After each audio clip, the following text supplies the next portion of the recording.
పెద్దలు గౌరవనీయులు పవన్ కళ్యాణ్ గారిని మాట్లాడవలసిన కోరుతున్నాను.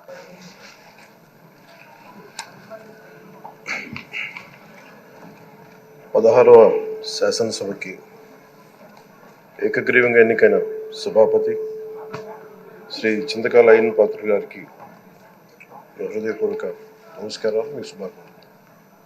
ఇది నేను మొదటిసారి అసెంబ్లీలోకి అడుగు పెట్టడం. ఇలాంటి సుదీర్ఘ రాజకీయ అనుభవం ఉన్న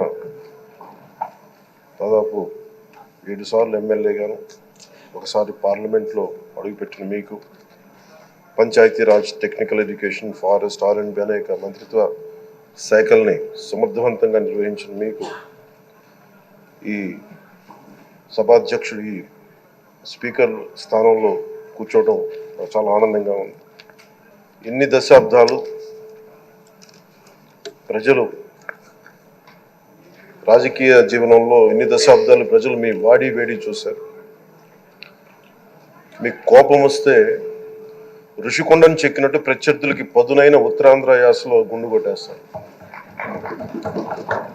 ఒకటే బాధేస్తా ఉంది సార్, ఇకపైన మీకు తిట్టే అవకాశం లేకపోవడం. కానీ ఇక మీద సభలో ఎవరు తిడుతున్నా దాన్ని ఆఫ్ చేసే బాధ్యత మీ చేతిలోనే ఉంది. మీరే మైక్ ఆఫ్ చేయాలి. అంటే మా చిన్నప్పుడు నేను చూసేవాడు, ఒకసారి అల్లరి చేసే అబ్బాయిని క్లాస్ లీడర్ చేసేవాడు చిన్నప్పుడు మా స్కూల్లో. కానీ ఇన్నాళ్ళు ప్రజలు మీ వాడి వేడి పలుకులు, మీ ఘాటైన వాగ్దాటి చూశారు. ఈ రోజు నుంచి రాష్ట్ర ప్రజలు మీ హుందాతనం చూస్తారు. డిబేట్స్ వెనకాల దాక్కుని సంస్కారహీనమైన భాషల్ని, భావాల్ని రకరకాల మాధ్యాల్లో విరజిమ్ముతూ ఉంటారు. దాని నియంత్రణ మీ ఆధ్వర్యంలో ఇక్కడి నుంచే మొదలవ్వాలి.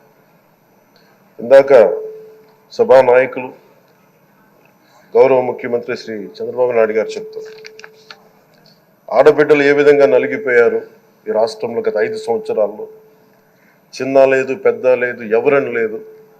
ఎవరన్నా సరే ఒక మాట మాట్లాడితే వాళ్ళు వ్యక్తిగతంగా దూషణ, సోషల్ మీడియాలో వాళ్ళని క్యారెక్టర్ అసాసినేట్ చేయటం, వాళ్ళు పెద్ద నాయకులు కావచ్చు, కార్యకర్తలు కావచ్చు, లేదా వాళ్ళకి ఎదురు తిరిగి ఒక ఒపీనియన్ చెప్పి ఎవరైనా సగటు మనిషి కూడా కావచ్చు, అది ఇక్కడతో ఈ రోజు నుంచి ఆగిపోవాలి అధ్యక్ష. అది మీ ఆధ్వర్యంలోనే మొదలవ్వాలి. గత ప్రభుత్వం తాలూకు సభ జరిగిన విధానం చూస్తే ఈ వ్యక్తిగత దూషణ ఇవన్నీ చాలా ఇబ్బంది పెట్టే ప్రజలు. ఈ రోజున వాళ్ళకి 11 సీట్లకు పరిమితం అయ్యారు, ఈరోజు లేరు, ధైర్యం లేదు వాళ్ళకి. విజయాన్ని తీసుకోగలిగారు కానీ ఓటమిని కూడా ధైర్యంగా కూర్చుకునే వాళ్ళకి స్థాయి లేదు, వాళ్ళకి పారిపోయారు ఇక్కడి నుంచి. భావంలో ఉండే తీవ్రత భాషలో ఉండాల్సిన అవసరం లేదు. భాష మనుషుల్ని కలపడానికి కానీ విడగొట్టడానికి కాదు. భాష విద్వేషం రేపడానికి కాదు, పరిష్కరించడానికి.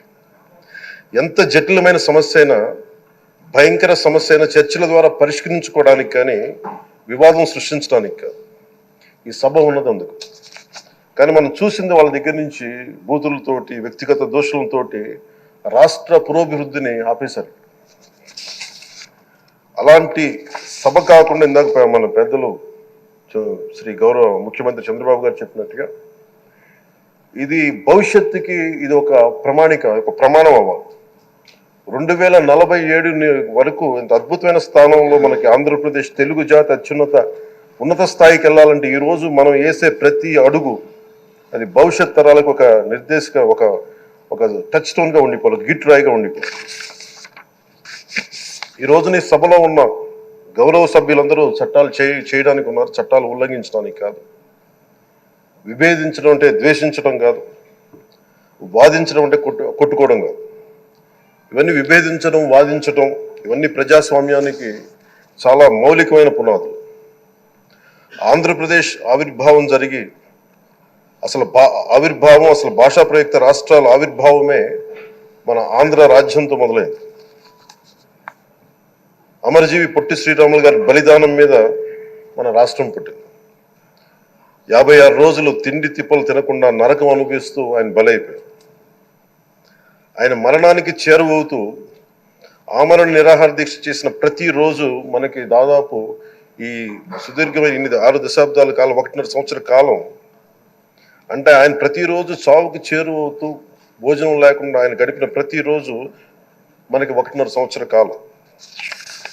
అలాంటి నేపథ్యంలో అలాంటి మహోన్నతుడు శ్రీ పొట్టి శ్రీరాములు గారి త్యాగాన్ని కనుక మనం ఈ సభలో ప్రజా సంక్షేమం కోసం మాత్రమే చర్చలు జరగాలి, వాదోపవాదాలు హద్దులు దాటకుండా ఉండాలి, వ్యక్తిగత దూషణకి తావివ్వకుండా ఉండాలి.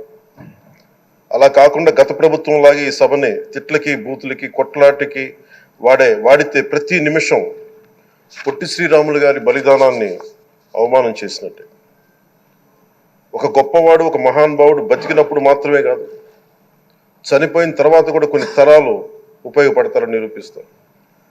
అలాంటి కోవకు చెందిన మహానుభావులు ఆంధ్ర రాష్ట్ర సృష్టికర్త, భాషా ప్రయుక్త రాష్ట్రాలకు శ్రీకారం చుట్టిన ద్రష్ట, అమరజీవి శ్రీ పొట్టి శ్రీరాములు గారి స్మృతిలో ఒక విలువలతో కూడిన ఒక సత్సాంప్రదాయాన్ని తెరలేపుతూ మీ ఆధ్వర్యంలో ఈ సభ జరగాలని, ఈ 5 ఏళ్ల ప్రజా ప్రస్థానంలో ఈ విలువైన 5 ఏళ్లు రాబోయే తరానికి గొప్ప భవిష్యత్తునిచ్చేలా, అన్నం పెట్టే రైతుకి, కౌలు చేసుకునే రైతుకి, రైతు కూలీకి అండగా ఉండేలా, మహిళలకి భద్రతతో పాటు ఉన్నత స్థాయికి ఎదిగేలా, ప్రభుత్వ ఉద్యోగులకి భద్రత కల్పించేలా, పశువు పక్షి ప్రకృతి సర్వజనులందరికీ కూడా మతాలకి ప్రాంతాలకి అతీతంగా సుభిక్షంగా అభివృద్ధి పదంలో ఆంధ్రప్రదేశ్, ఆంధ్ర రాజ్యం అద్భుతమైన ప్రగతి సాధించేలా ఈ చర్చలు సాగాలని కోరుకుంటూ, సభాపతి అయ్యన్న పాత్రుడి గారికి